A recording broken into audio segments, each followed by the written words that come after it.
Okay, hello. So now we're going to do this problem. 95% of a number is 183. What is that number? Okay. So let's immediately identify our variable or label it. Let x be our unknown number. Okay.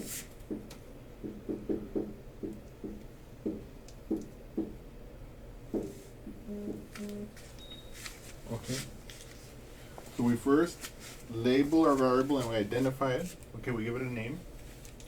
95% of a number is 183. So now we're reading it and we want to find out how we're going to set this up. So now I'm going to recall for us an important fact.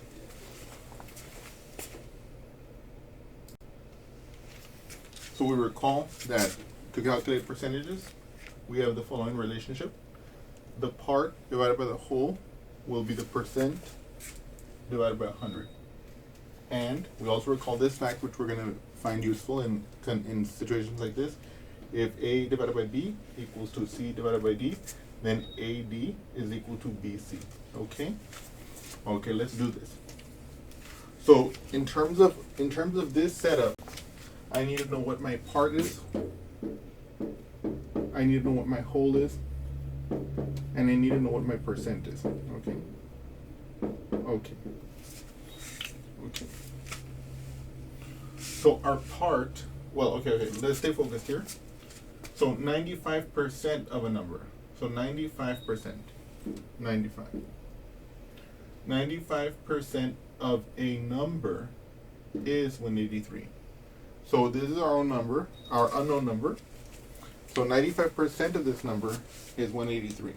Now 95% is not 100%. 95% is less than, right? It's less than 100. So if 95% of a number is 183, then 183 is going to be our part, okay? And x is going to be our whole, okay? So with this setup, I can now use my relationship over here, okay, to capture this in a equation, okay? So my part, which is 183, divided by my whole, which is x, is going to equal to 95 divided by 100, okay?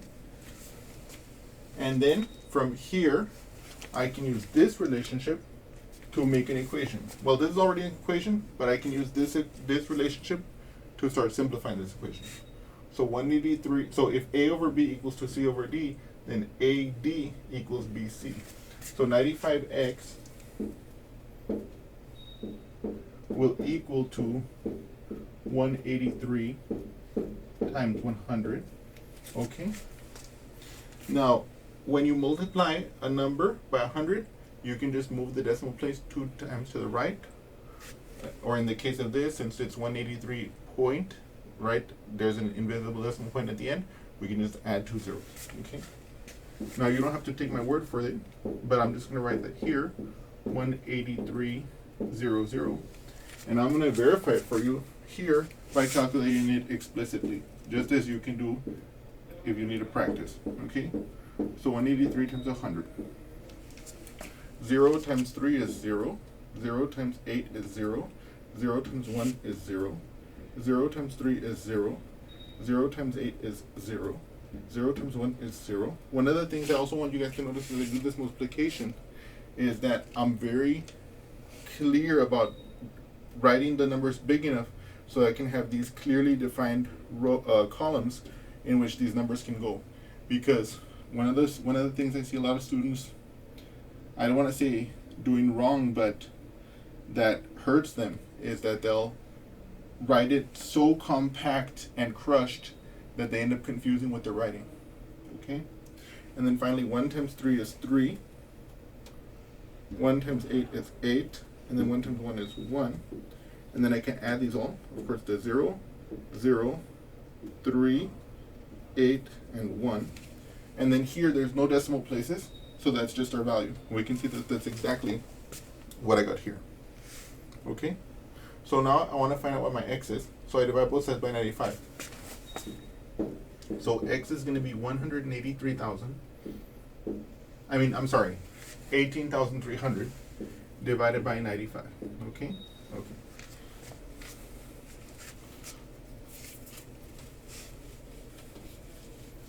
Okay. So let's do this here together. I'm going to calculate 18,300 divided by 95. Now, as I've mentioned before, whenever you're going to do a division problem like this, so first of all, if you wanted to, you could pull out a pocket calculator and do this if you wanted to. But let's take this as an opportunity to practice our long division because it's such an important skill. Okay. And so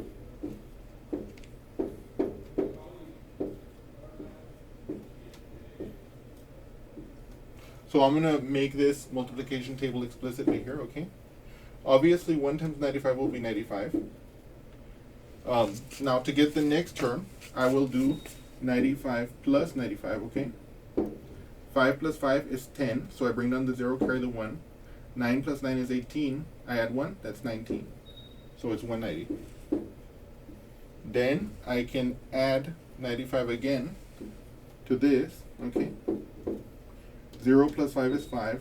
9 plus 9 is 18. I bring down the 8, carry the 1. 1 plus 1 is 2. That's 285. Okay, I add 95 again.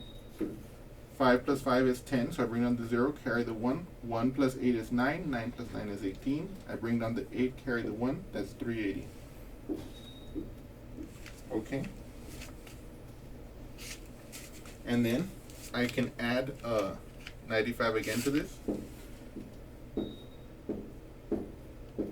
0 plus 5 is 5. 8 plus 9 is 17. Carry the 1. 1 plus 3 is 4. So it's 475.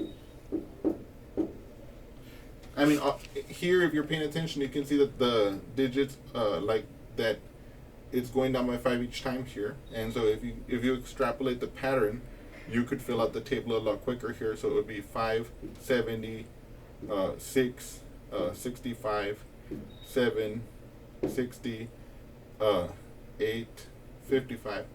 But let's continue doing the addition so you can see that you can do it with the basic techniques. 5 plus 5 is 10. Bring down the 0, carry the 1. 1 plus 7 is 8. 8 plus 9 is 17. Carry the 1. 1 plus 4 is 5. I can add 95 again to this. 0 plus 5 is 5. 7 plus 9 is 16. Carry the 1. 1 plus 5 is 6.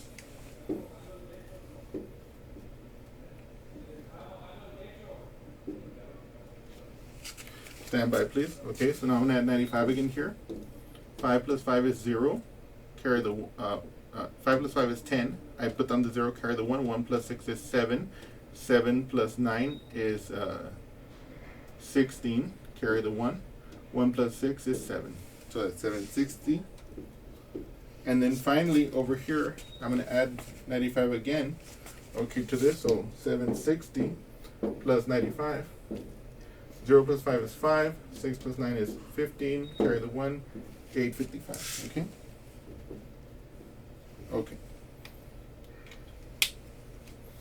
Now, I always recommend when you're doing like division with numbers that are larger than one digit, where you don't have the multiplication formula, the multiplication table memorized, that you make out your table like this first, so that then when you're doing the division, it'll be a lot easier and faster. And also that way you're not switching between the thought of like dividing and the thought of multiplication, which a lot of students do. So first of all, I know that 95 does not go into 1. I know 95 does not go into 18. So the first question I ask is, does 95 go into 183? I look at my table, and I can say it goes in once. Because even if I go twice, it's already over. So I go in once. 1 times 95 is 95. And then I perform the subtraction. Can I take away 5 from 3? No, I cannot. So I borrow from here. This becomes a 7. This becomes a 13. Can I take away 5 from 13? I can indeed. That's going to be 8. Can I take away 9 from 7? I cannot. So I borrow from this 1. This becomes a 0, and this becomes a 17. Can I take away 9 from 17? Indeed, it becomes 8. Okay, then I bring down just a digit from here. Okay, so I always do the subtraction, then I bring down one digit. I ask now, how many times does 95 go into 880? It goes in 9 times. 9 times 95 is 855. Now notice here, it took us a little while to make this table, but I'm not having to do any guesswork. I'm not trying to see, does it go in 7 times, 8 times? You know, I just look at my table and boom, I know. 9, and now I can do the subtraction here. Okay, this becomes a 7, this becomes a 10. 10 minus 5 is 5, 7 minus 5 is 2, and then 8 minus 8 is 0. I bring down this 0 now, 250. Does 95 go into 250? Twice. And that gives us 190, right? Because 2 times 95 is 190. How do I know that? I have my table here. Can I take away 0 from 0? Yes, I get 0. Can I take away 9 from 5? I cannot. So I borrow from this 2, this becomes a 1, this becomes a 15. Can I take away 9 from 15? Yes, 6. Can I take away 1 from 1? Yes, it's 0. So here, what I can see is that this gives us 192 and 60 over 95. Okay? So what is that number? Well, and of course, now this 60 over 95, I can simplify that. Let me simplify that here first. 60 over 95. First of all, I can divide the top and bottom by 5. 5 goes into 60 12 times. And then 5 goes into 95 19 times. And that's it. Because 19 is prime. So I can finally rewrite that as 192 and 12 over 19. So the exact answer to this question, what is the number? So if 95% of a number is 183, what is that number? I can now answer that question exactly as 182 and 12 over 19. Okay, that is the exact answer. Okay. I could have also simplified this fraction to get an improper fraction, or I can convert this to an improper fraction to get the improper fraction representation of the exact answer to this question. But let's say we don't want an exact answer, or let's say that, not that we don't want an exact answer, but let's say we want to know more or less where it is. Depending on how much sensitivity we have to the answer, we could say, oh, it's 192, right? If we're not that worried about how accurate it is. Or maybe we want an estimate that's to the hundreds place or to the thousands place or whatever. Then I would have to continue this division. Now, when you guys are learning long division, I recommend that once you reach this point where there's no numbers to drop anymore and we know that we've reached the remainder, then switch a color, put the decimal point, like here, and once you've placed the decimal point, you can add a 0 that wasn't there before, and you can drop that all the way down, and this becomes 600. And then we can continue the division. Aha, how many times does 95 go into 600? It goes in 6 times.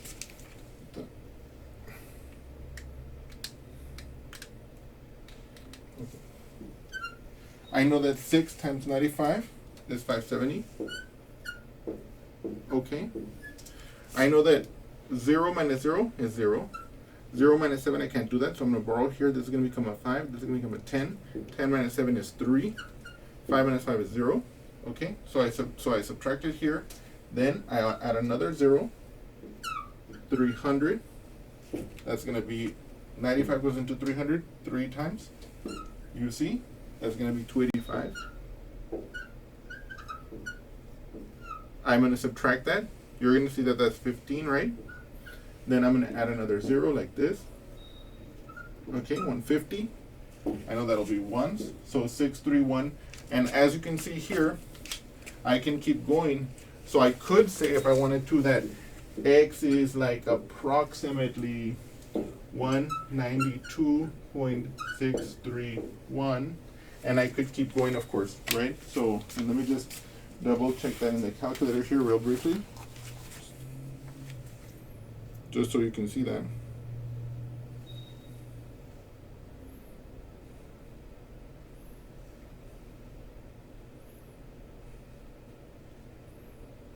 Okay. Now, one of the things I want to do is I want to show you, I want to tell you something about this. I'm here using my Apple calculator, But I could use any calculator. I could use a TI or whatever I want. And as I look at the window, I can see that there's a limited number of digits that I can see. Here I'm looking at 1, 2, 3, 4, 5, 6, 7, 8, 9, 10, 11, 12, 13 digits after the decimal place when I did this division in the calculator. One of the things I want to tell you here is this. If I wanted to, if you wanted to, I could continue doing this division process until I got 30, 40, 50 digits after the decimal place. Of course I wouldn't do that. Like for all practical purposes, like usually measurements of that accuracy are not needed. But it is possible. Or I could program a computer to do it for me, right? And but if you were using your hand calculator, like you might be slightly limited. You might have to use the calculator to aid you in the long division. So what I'm trying to say here is this. Technology is great, but the technology only exists because we humans have programmed it to do what we want. And let's say I was to give you guys, let's say your teacher decides, I know what I'm going to do. I'm going to give them a test where they have to give me the 10th digit of the decimal expansion, and they're not going to be able to use the calculators, right? Or they're going to have to use a 4-function calculator, and that 4-function calculator, let's say it only has like 5 digits of decimal expansion. By knowing long division, you would have no problem in extracting the required 10th decimal place. Anyway, I hope you've enjoyed this example, and I look forward to seeing you again. Thank you.